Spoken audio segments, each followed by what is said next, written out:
আসসালামু আলাইকুম। People broker চ্যানেলে সবাইকে স্বাগত। আশা করি সবাই ভালো আছেন, আমিও ভালো আছি। তো আজকে বেসিক্যালি একটা ইম্পর্টেন্ট টপিক নিয়ে কথা বলার জন্য চলে আসলাম। তো যে বিষয়টা নিয়ে আজকে কথা বলবো, হয়তো বা সবাই থাম্বনেল দেখে বুঝতে পারছেন। আজকে কথা বলবো যারা ডিপ্লোমা ইন ইঞ্জিনিয়ারিং করতেছেন, কিন্তু হঠাৎ করে আপনাদের নাম জাতের বাদ পড়ে গেছে এবং তারা কিভাবে অ্যাপ্লাই করতে হবে এবং কিভাবে কি করলে আপনারা উপবৃত্তি আবার পাবেন। আগে পাইছেন, এখন পাবেন।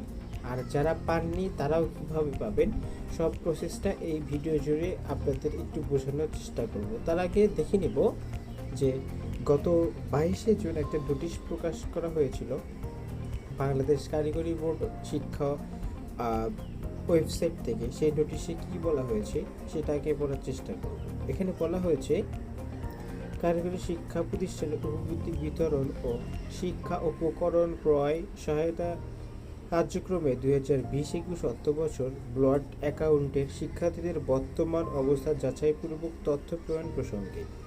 ব্লড অ্যাকাউন্ট বলতে বোঝানো হয়েছে এখানে যে সকল শিক্ষার্থীবৃন্দ সকল ডিটেলস বা সকল ফর্ম পূরণ করছেন সঠিকভাবে, কিন্তু কোনো কারণে আপনাদের যে অ্যাকাউন্ট হয়তো বা হতে পারে সেটা মোবাইল ব্যাংকিং, হয়তো বা হইতে পারে সেটা অন্য যে কোনো ব্যাংকিং, ঠিক আছে।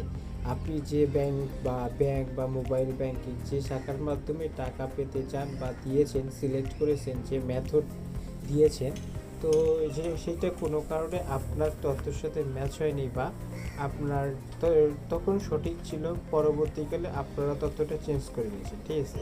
তো এই ক্ষেত্রে আপনাদের অ্যাকাউন্টে টাকা পাঠানো সম্ভব হয়নি। এই প্রসঙ্গ নিয়ে কি বলেছে তা আপনাদের জানানোর চেষ্টা করব এবং শেষে আপনাকে ডিটেলসে বলবো কীভাবে নতুন করে অ্যাপ্লাই করতে হবে, ঠিক আছে। আচ্ছা, ঠিক আছে, তাহলে মূল টপিকে যাই।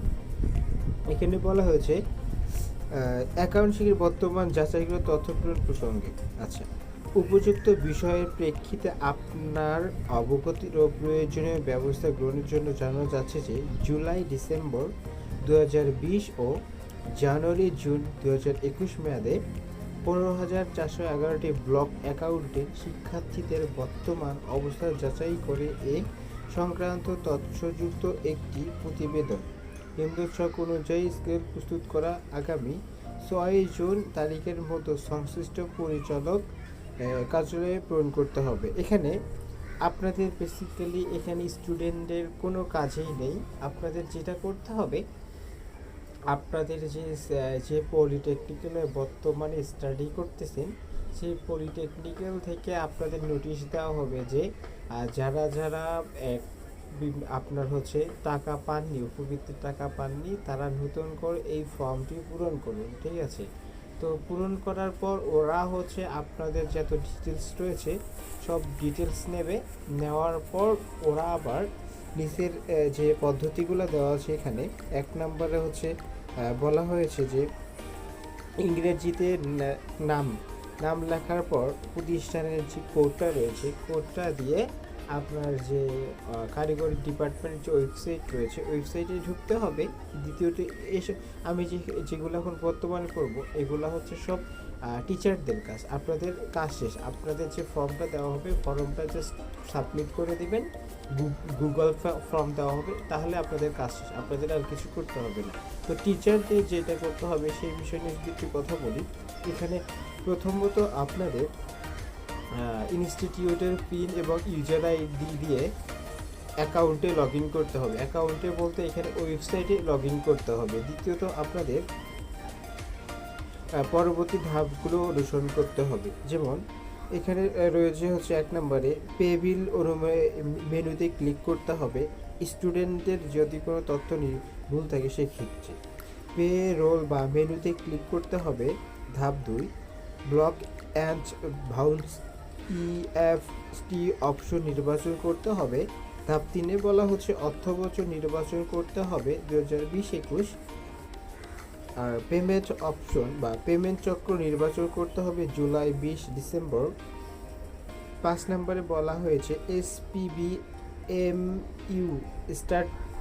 স্ট্যাটাস নির্বাচন করুন। ক্লিক করতে ইনভ্যালিড বা নাম্বার, যে অ্যাকাউন্ট নাম্বারটা রয়েছে এই নাম্বারটি ইডিট অপশন যে ইনভ্যালিড রয়েছে এইটা নতুন করে আপনার যে মেথডটি যে ব্যাংকের মাধ্যমে আপনার টাকাটা নিতে চান সেটা সিলেক্ট করে দিতে হবে ইডিট অপশন সিলেক্ট করার পর। ঠিক আছে, তো 6 নম্বর ধাপে বলা হয়েছে খুঁজুন ক্লিক করতে হবে। এখানে শিক্ষার্থীদের তথ্য খুঁজে পাইতে এখানে যে অপশনটা রয়েছে এখানে ক্লিক করতে হবে। তারপর 7 নম্বর বলা হয়েছে খুঁজুন ক্লিক করার পর যে ফলাফল সমূহ শিক্ষার্থীদের তালিকা আসবে সেখান হতে প্রতি ফলাফলের সর্বহারে অ্যাকশন কলম চিহ্ন ক্লিক করতে হবে।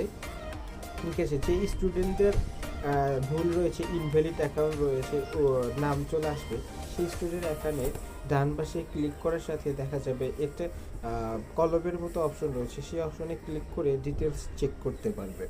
8 নম্বরে বলা হয়েছে অ্যাকশন কলম চিহ্ন ক্লিক করার পর নতুন যে উইন্ডো ওপেন হবে সেখান হইতে ওই শিক্ষার্থীদের আইডি, নাম, জন্ম সনদ নাম্বার, অ্যাকাউন্ট নাম্বার প্রভৃতি তথ্য পাওয়া যাবে, যা ব্যবহার করে শিক্ষার্থীদের বর্তমান অবস্থান নির্ণয় করা সম্ভব হবে, যেটা আমি আগেই বলছি।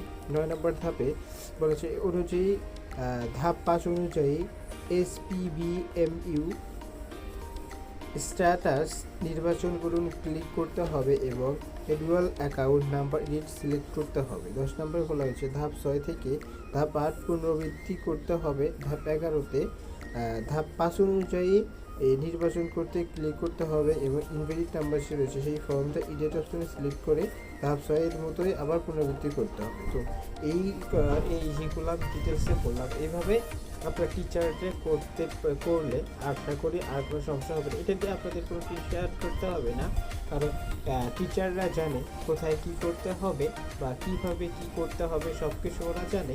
তো আপনাদের এই বিষয় নিয়ে কোনো কথা বলতে হবে না। তো আপনাদের কাজ হচ্ছে গুগল যে ফর্মটি দেওয়া হবে আপনাদের ইনস্টিটিউট থেকে, সেই গুগল ফর্মটি আপনারা পূরণ করে দিয়ে সাবমিট দেবেন, তাহলে আপনার কাজ শেষ। ঠিক আছে, এরপর কোনো নিউজ পাইলে অবশ্যই আমি আপনাদের সবাইকে জানাবো। ধন্যবাদ সবাইকে পুরো ভিডিও দেখার জন্য। আসসালামু আলাইকুম।